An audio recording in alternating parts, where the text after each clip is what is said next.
નમસ્કાર મિત્રો, કેમિસ્ટ્રી પી બ્લોકના તત્વો ચેપ્ટર નંબર 11 સ્ટાન્ડર્ડ 11 પી બ્લોકના તત્વો ઉપર આપણે સ્ટડી કરવો છે.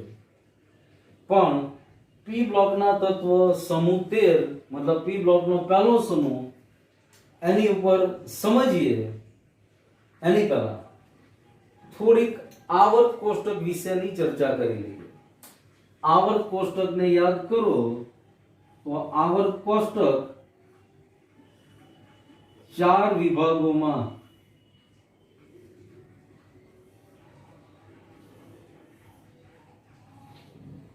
એસપીડી અને એફ 4 બ્લોક્સ અથવા 4 વિભાગોમાં વહેંચાયેલું છે. આ એસ વિભાગ, પી, ડી અને એફ. એમાંથી એસ વિભાગની ચર્ચા આપણે કરી ગયા છીએ. પી બ્લોક જેમાં છેલ્લી કક્ષામાં પી કક્ષકની અંદર ઇલેક્ટ્રોન ઉમેરાતા હોય એ બધા તત્વો પી વિભાગમાં સમાવિષ્ટ હોય. હવે આપણને ખ્યાલ છે પી કક્ષક ટોટલ 6 ઇલેક્ટ્રોન સમાવી શકે. px, py, pz 3 પી કક્ષકો છે. એક કક્ષકમાં બે ઇલેક્ટ્રોન એટલે ટોટલ 6 ઇલેક્ટ્રોન પી કક્ષકમાં સંપૂર્ણ રીતે ભરાઈ શકે. એટલા માટે સમૂહ 13 થી ચાલુ કરી સમૂહ 13, 14, 15, 16, 17 અને 18 આ 6 સમૂહો પી વિભાગની અંદર આવેલા સમૂહો છે. એનો અભ્યાસ આપણે કરવાનો છે. આ ચેપ્ટરની અંદર સમૂહ 13, 14 એની ચર્ચા કરશું. 12મા ધોરણની ટેક્સ્ટબુકમાં બાકીના પી વિભાગના સમૂહની ચર્ચા થશે, પી વિભાગના તત્વોની ચર્ચા થશે. પણ આ આખું જ ચેપ્ટર અને 12મા ધોરણનું પી વિભાગનું ચેપ્ટર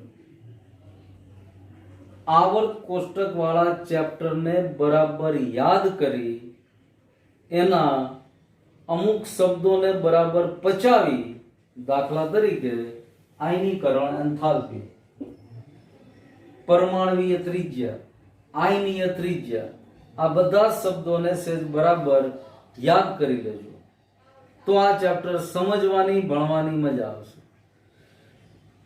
ઓર્ગેનિક કેમિસ્ટ્રી આખું અલગ રીતે ભણાય, અલગ રીતે સમજાય. ઇનઓર્ગેનિક કેમિસ્ટ્રીની પોતાની અલગ વિશેષતા હોય છે. આખું જ ઇનઓર્ગેનિક કેમિસ્ટ્રી અથવા અકાર્બનિક રસાયણ વિજ્ઞાનમાં સમાવાતું ચેપ્ટર છે. આમાં બધી રિએક્શન અલગ રીતે પાકી કરવી પડે છે. ઓર્ગેનિક કેમિસ્ટ્રીમાં મેથેમેટિક્સની જેમ સીધી રિએક્શન યાદ રહેવા માંડે, જ્યારે આ રિએક્શન થોડીક વધારે પ્રેક્ટિસ માંગી લે છે. પણ છે ટોટલી થિયોરિટિકલ બેઝ ઉપર, સૈદ્ધાંતિક બેઝ ઉપર આ બધી વસ્તુ ભણવાની છે. મજા જ આવે એવું છે, એટલે મજા આવશે જ, એટલે એમાં કોઈ સવાલ નથી. પણ ધ્યાન બરાબર રાખી અને રિવિઝનની માત્રા થોડીક વધારે રાખી સમજશો તો વધારે મજા આવશે. હવે પી વિભાગની અંદર સૌથી પહેલો સમૂહ 13મો સમૂહ. જે તે સમૂહ પોતાના પેલા તત્વના આધારે ઓળખાતો હોય. દાખલા તરીકે સમૂહ 13 ની અંદર પહેલું તત્વ બોરોન છે, તો આખો સમૂહ 13 બોરોન સમૂહ તરીકે ઓળખાય. તો શરૂઆત આપણી બોરોન સમૂહ અથવા સમૂહ 13 ના તત્વો ઉપરથી કરીએ છીએ. અને ઇલેક્ટ્રોન રચના શું છે, પરમાણ્વીય આયનીય ત્રિજ્યા શું છે, મતલબ પરમાણ્વીય કદ કેવું છે, એના ઉપર આપણે એક પછી એક વસ્તુ સમજતા જઈએ.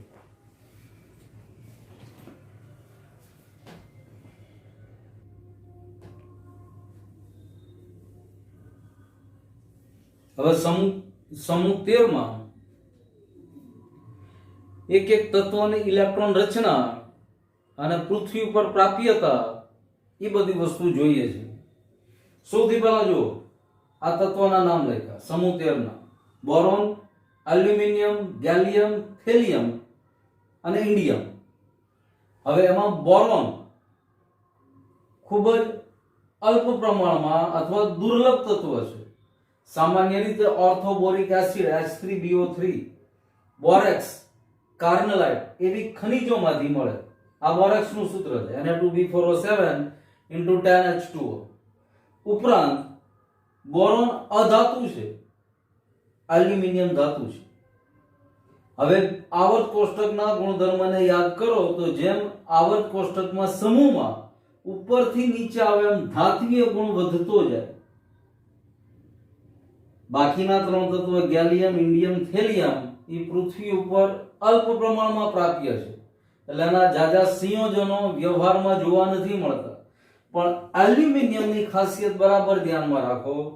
એલ્યુમિનિયમ પૃથ્વીના પોપડામાં સૌથી વધુ પ્રમાણમાં મળી આવતી ધાતુ છે અને ત્રીજા નંબરનું સૌથી વધારેમાં મળી આવતું તત્વ છે. સૌથી વધારે પ્રમાણમાં ઓક્સિજન, ત્યાર પછી સિલિકોન અને ત્રીજો નંબર એલ્યુમિનિયમ. અને ધાતુ તરીકે પ્રથમ નંબર પૃથ્વીના પોપડામાંથી મળી આવતી ધાતુ.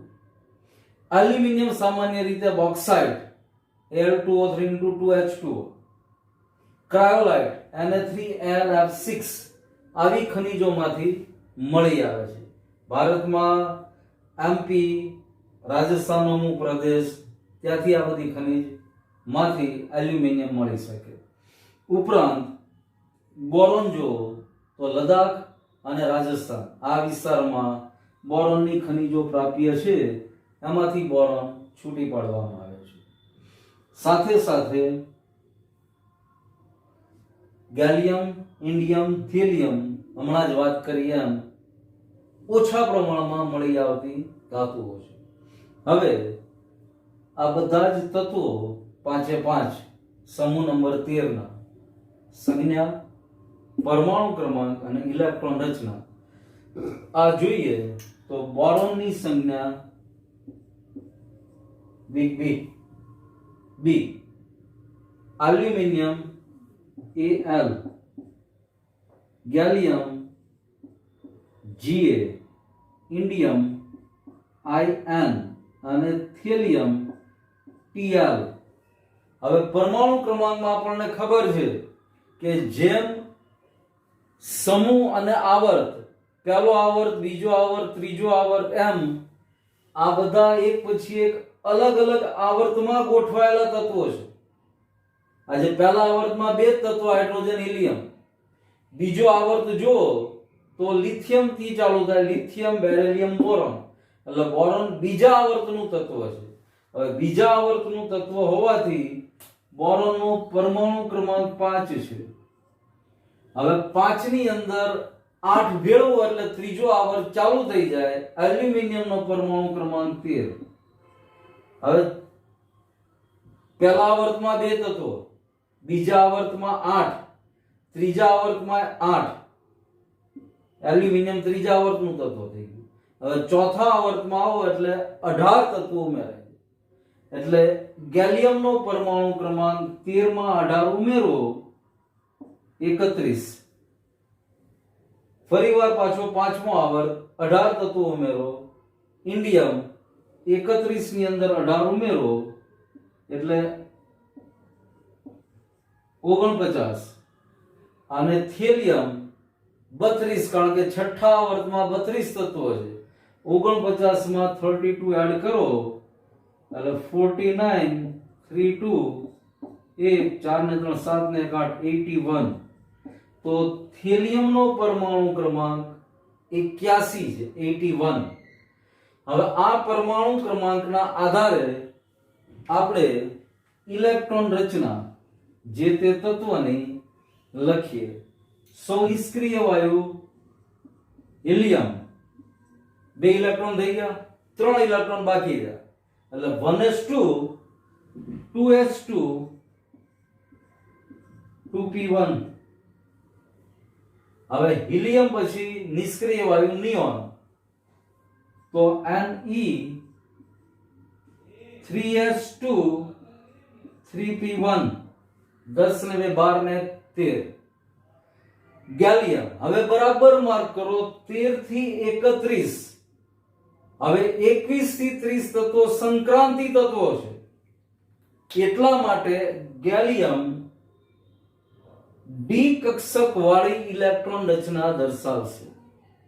એટલે ગેલિયમ ની ઇલેક્ટ્રોન રચના લખવી હોય તો સૌથી પહેલા આર્ગોન ના 18 ઇલેક્ટ્રોન 3d10 અને 4s2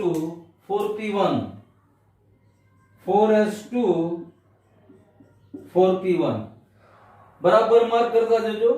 18 10 28 ને 2 30 ને 1 31 ટોટલ 31 ઇલેક્ટ્રોન. હવે એવી જ રીતે ઇન્ડિયમ, એમાં પણ ડી કક્ષકમાં ઇલેક્ટ્રોન આવશે. એટલે આર્ગોન પછી નિષ્ક્રિય વાયુ જો તો ક્રિપ્ટોન, જેના 36 ઇલેક્ટ્રોન 4d10 36 ને 10 46 3 ઇલેક્ટ્રોન બાકી રહ્યા 49 માં. તો 4s2 પછી 5s2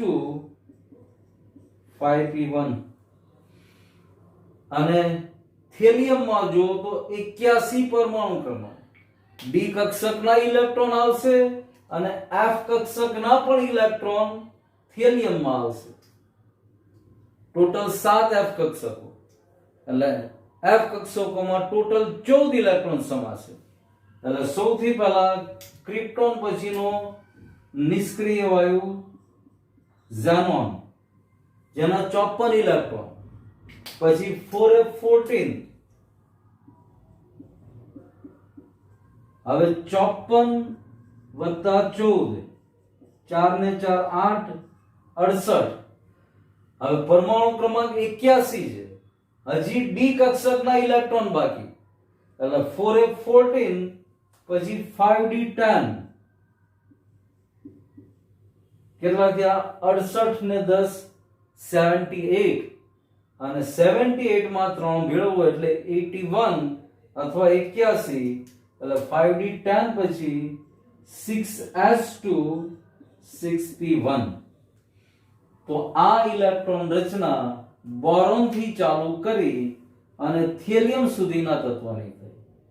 આ બધામાં સામાન્ય ઇલેક્ટ્રોન રચના જો તો 2s2 2p1 3s2 3p1 4s2 4p1 5s2 5p1 6s2 6p1.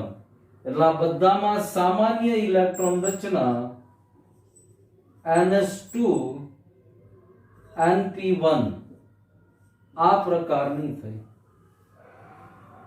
સમૂહ 13 ના બધા જ તત્વોની સામાન્ય ઇલેક્ટ્રોન રચના ns2 np1 પ્રકારની થઈ. બરાબર જુઓ. તો આ સંયોજકતા કક્ષામાં 3 જ ઇલેક્ટ્રોન છે, 2s કક્ષકમાં 1 p કક્ષકમાં. પણ ખાસ નોંધવાની વસ્તુ એ બોરોન એલ્યુમિનિયમ આ બંનેમાં s અને p કક્ષકમાં જ ઇલેક્ટ્રોન છે. જ્યારે ગેલિયમ ની અંદર ડી કક્ષકનો ઉમેરો થયો. ગેલિયમ પછી ઇન્ડિયમમાં પણ ડી કક્ષકનો ઉમેરો. જ્યારે થેલિયમ એવું છે કે જેમાં s p d અને f ચારે 4 કક્ષકોમાં ઇલેક્ટ્રોન સમાવાયેલા છે. તો આ સામાન્ય ઇલેક્ટ્રોન રચના ns2 np1 સમૂહ 13 ના તત્વોની છે. હવે આ ઇલેક્ટ્રોન રચનાના આધારે બાકીના જે અમુક આવર્તનીય ગુણધર્મો છે અને ભૌતિક ગુણધર્મો છે એનો અભ્યાસ આ સમજ્યા પછી, ઇલેક્ટ્રોન રચનાને સમજ્યા પછી હવે આપણે કરીએ છીએ. પણ આ અભ્યાસ કરીએ એની પહેલા સમૂહ નંબર 13 ના તત્વોના નામ, એનો સિમ્બોલ, એનો પરમાણુ ક્રમાંક અને ઇલેક્ટ્રોન રચના આટલું નોટની અંદર પહેલા જોયા વગર લખી નાખો. આ જોયા વગર લખશો પછી જ આ બધા ગુણધર્મો સમજવાની મજા આવશે. કારણ કે આ લખશો ને એટલે તરત ખ્યાલ આવશે કે ભાઈ શેમાં ડી કક્ષક ઉમેરાણી, શેમાં એફ કક્ષક ઉમેરાણી, શેમાં ડી કે એક કે કક્ષક નથી, માત્ર એસ અને પી જ કક્ષક છે. તો એના ગુણધર્મો સહેલાઈથી સમજી શકાશે. હવે સમૂહ 13 ના તત્વોની ઇલેક્ટ્રોન રચના સમજ્યા પછી જુદા જુદા આવર્તનીય ગુણધર્મો. સૌથી પહેલા પરમાણ્વીય ત્રિજ્યા. હવે આવર્ત કોષ્ટકના પાઠનો જ્યારે અભ્યાસ કર્યો હતો ત્યારે એવું સમજ્યા હતા અને ભણ્યા હતા કે સમૂહમાં જેમ ઉપરથી નીચે તરફ જઈએ એમ તત્વોમાં ઇલેક્ટ્રોન રચનામાં એક એક કોષ અથવા પરમાણુ કક્ષા ઉમેરાતી જાય, પરિણામે પરમાણ્વીય ત્રિજ્યા વધતી જાય. પરમાણુ કદ વધે, ત્રિજ્યા વધે. એટલે પણ અહીંયા જો બોરોન પરિવારમાં અથવા સમૂહ 13 ના તત્વોમાં એલ્યુમિનિયમની પરમાણ્વીય ત્રિજ્યા 143 pm, એની સામે ગેલિયમની વધવી જોઈએ પણ એલ્યુમિનિયમ કરતા ઘટીને 135 pm થાય છે. આને સહેજ વિસ્તારથી સમજીએ. સૌથી પહેલા એલ્યુમિનિયમની ઇલેક્ટ્રોન રચના. તો કે એલ્યુમિનિયમનો પરમાણુ ક્રમાંક 13, નિયોન 10 ઇલેક્ટ્રોન, 3s2 3p1. હવે ગેલિયમ પરમાણુ ક્રમાંક 31, નિયોન પછીનું નિષ્ક્રિય તત્વ આર્ગોન 18 ઇલેક્ટ્રોન. હવે ગેલિયમની અંદર ડી કક્ષકમાં ઇલેક્ટ્રોન દાખલ થાય છે એટલે 3d10, 18 ને 10 28 અને 4s2 4p1.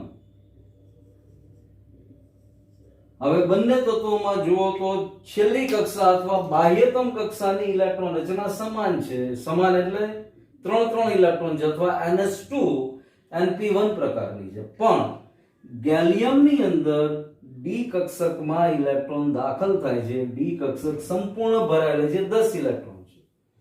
અને આ ડી કક્ષકમાં ઇલેક્ટ્રોન ભરાવાના કારણે ઉપરાંત ગેલિયમનો કેન્દ્રીય વીજભાર વધવાના કારણે ઇલેક્ટ્રોન વચ્ચેનું આકર્ષણ એલ્યુમિનિયમ કરતા થોડુંક વધારે પ્રબળ બને. સ્ક્રીનિંગ અસર પણ જોવા મળે.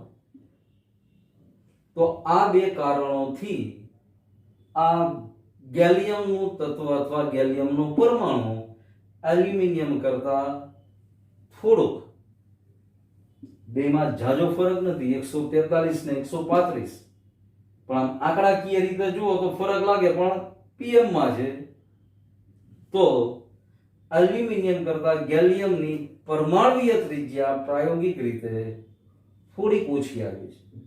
આવી ન જોઈએ, પણ આવવાનું કારણ ડી કક્ષકના ઇલેક્ટ્રોન, કેન્દ્રીય વીજભાર, સ્ક્રીનિંગ અસર, આ બધાના કારણે ગેલિયમની પરમાણ્વીય ત્રિજ્યા એલ્યુમિનિયમ કરતા થોડીક ઓછી છે.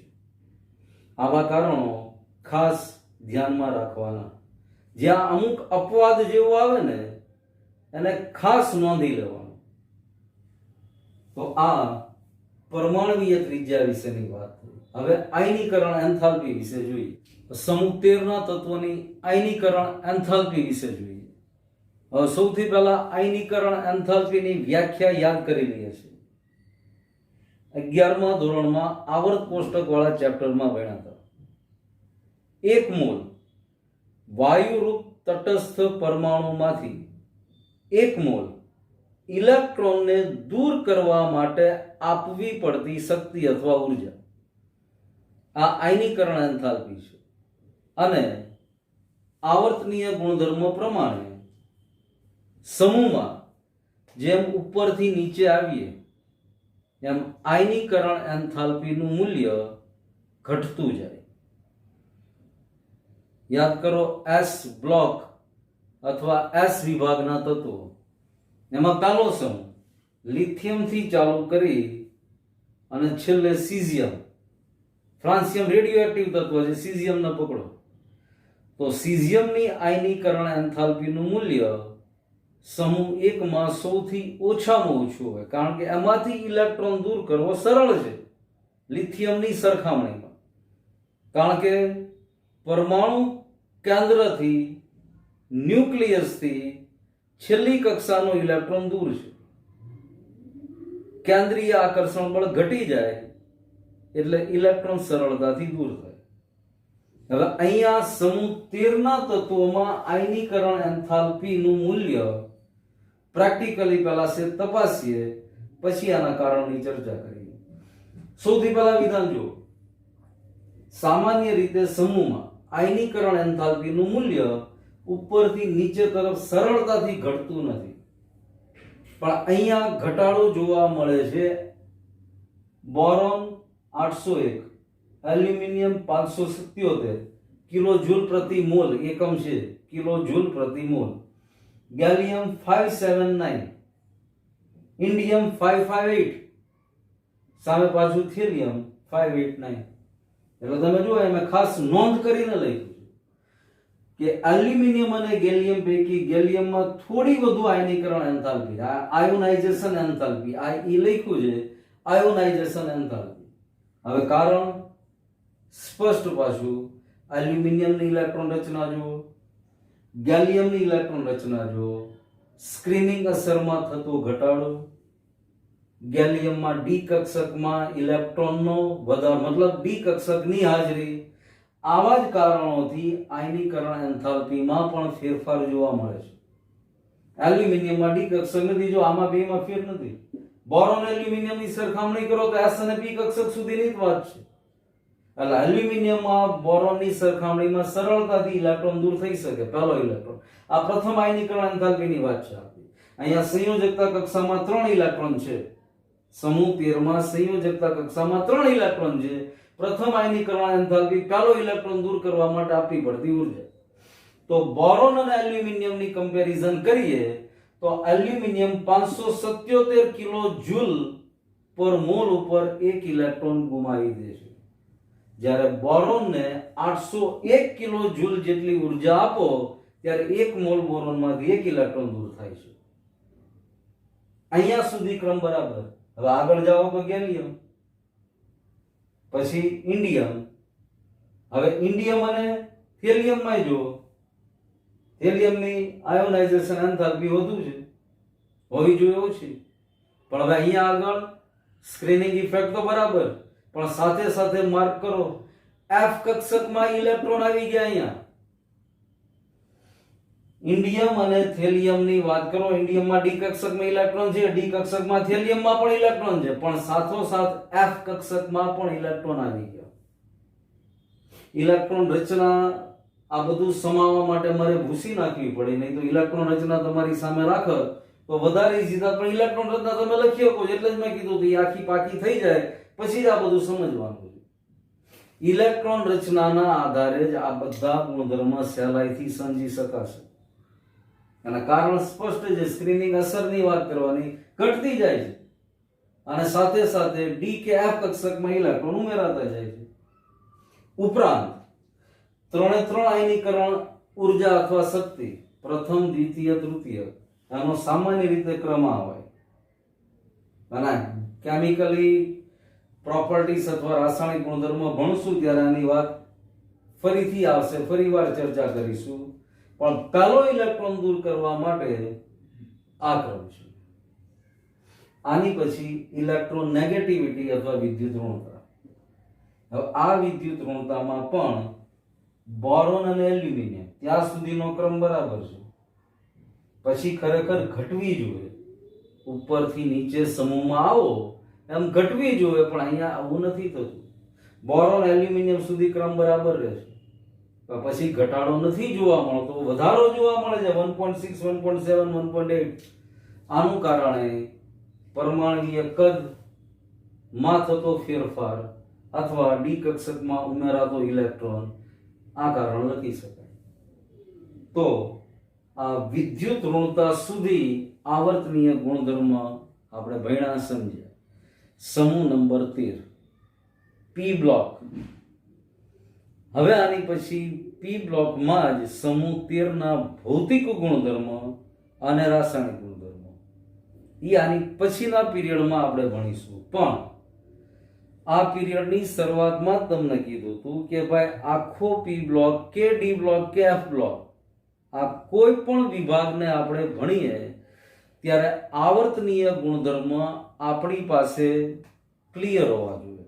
એટલી જ એની ડેફિનેશન અને સામાન્ય વલણ શું જોવા મળે છે સમૂહમાં કે આવર્તમાં, બસ આટલી ખબર હશે તો આ પાઠ સરળતાથી સમજાશે અને ભણવાની પણ મજા આવશે. પછી તો શું, જુદા જુદા કમ્પાઉન્ડ, મતલબ સમૂહ 13મો છે તો બોરોનના અલગ અલગ કમ્પાઉન્ડ, એલ્યુમિનિયમના અલગ અલગ કમ્પાઉન્ડ, એલ્યુમિનિયમનું નિષ્કર્ષણ, બોરોન શેમાંથી પ્રાપ્ય બને, બોરોન આ બધા તત્વો કરતા શા માટે થોડોક અલગ ગુણધર્મ દર્શાવે છે આ જ સમૂહનું તત્વ, કારણ કે છેલ્લી કક્ષામાં 3 ઇલેક્ટ્રોન છે, પણ છતાં બાકીના 4 તત્વો કરતા કાંઈક અલગપણું છે. એક તો સૌથી પહેલા આપણે કહી દીધું અધાતુ છે, જ્યારે એલ્યુમિનિયમ પ્યોર ધાતુ, તો આ બોરોનનો અલગ ગુણધર્મ થઈ ગયો. તો આ શા માટે અલગ પડે છે, આવા બધા જ બાબતોની ચર્ચા આની પછીના પીરિયડમાં કરશું. અત્યારે વર્કની અંદર, હોમવર્કની અંદર જે કાંઈ સમૂહ 13 વિશે ભણ્યા એ બધું જ લખી નાખવાનું. એકવાર રફબુક, એકવાર ફેરબુક, ને ઉપરાંત સમૂહ 13 ની જે શરૂઆત છે ટેક્સ્ટબુકમાં, એમાં શરૂઆતની અંદર પી બ્લોકના તત્વોની થોડીક સામાન્ય માહિતી આપી છે. આ બધી માહિતી આગળ રિપીટ થશે જ, જે તે સમૂહમાં આપણે એને સમજતા જ જશું, પણ છતાં એ છે વાંચી લેવાની. બીજો કાંઈ ડાઉટ કે ડિફિકલ્ટી હોય ચોક્કસ ફોન કરવાનો. આની પછી આગળ સમૂહ નંબર 13માં ભૌતિક ગુણધર્મો અને રાસાયણિક ગુણધર્મોનો અભ્યાસ કરીશું. Thank you.